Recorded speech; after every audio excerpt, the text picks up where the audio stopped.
Russian കൂലിപ്പട്ടാളത്തിലകപ്പെട്ട Thrissur Kuttanellur സ്വദേശി ബിനിൽ ബാബു മരിച്ചു. Indian എംബസിയുടെ ഔദ്യോഗിക അറിയിപ്പ് ലഭിച്ചെന്ന് ബിനിലിന്റെ ബന്ധുക്കൾ അറിയിച്ചു. യുക്രൈനിലുണ്ടായ ഷെല്ലാക്രമണത്തിൽ ബിനിലിന് ഗുരുതരമായി പരിക്കേറ്റുവെന്ന് കൂടെയുള്ള മലയാളി ജെയിൻ ബന്ധുക്കളെ അറിയിച്ചിരുന്നു. ഇരുവരെയും നാട്ടിലേക്ക് എത്തിക്കാനുള്ള ശ്രമം നടക്കുന്നതിനിടയിലാണ് ബിനിലിന്റെ മരണവാർത്ത എത്തിയിരിക്കുന്നത്. ജേസൺ ചാമോളപ്പിൽ. ജേസൺ, ഇപ്പോൾ ഈ മരണവാർത്ത എപ്പോഴാണ് കുടുംബം അറിഞ്ഞത്? എപ്പോഴാണ് ഈ അപകടം സംഭവിച്ചത്? ഈ ഏറ്റുമുട്ടലിൽ പരിക്കേറ്റത് എപ്പോഴാണെന്നാണ് അറിയാനാകുന്നത്? കഴിഞ്ഞ കുറെ മാസം, ഏകദേശം 1.5 മാസമായിട്ട് ഇരുവരും അവിടെ നിന്ന് രക്ഷപ്പെടാനുള്ള ശ്രമങ്ങൾ നടത്തുകയായിരുന്നു.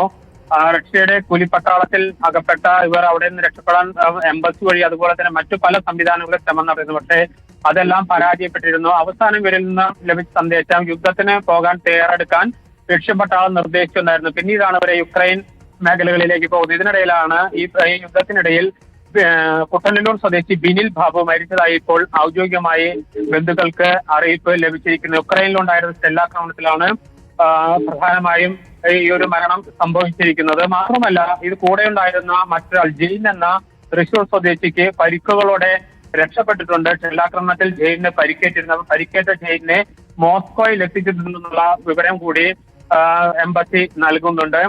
ഞാൻ നേരത്തെ സൂചിപ്പിച്ച പോലെ കഴിഞ്ഞ കുറെ നാളുകൾക്ക് മുമ്പ് തന്നെ അവിടെ നിന്ന് പോരാനുള്ള ശ്രമം നടത്തിയിരുന്നു. പക്ഷേ ആ ശ്രമങ്ങളെല്ലാം പരാജയപ്പെട്ടതിനിടയിലാണ് യുദ്ധമുഖത്തേക്ക് പോകേണ്ടി വരുന്നതും പിന്നീട് ഒരാൾ കൊല്ലപ്പെടുന്ന സാഹചര്യം ഉണ്ടാകുന്നു, മറ്റൊരാൾക്ക് പരിക്കുകളോടെ മോസ്കോയിലെത്തുന്ന സാഹചര്യം ഉണ്ടായതും. ശ്രീ ജേസൺ ചാമോളപ്പിലാണ് വിവരങ്ങൾ നൽകിയത്.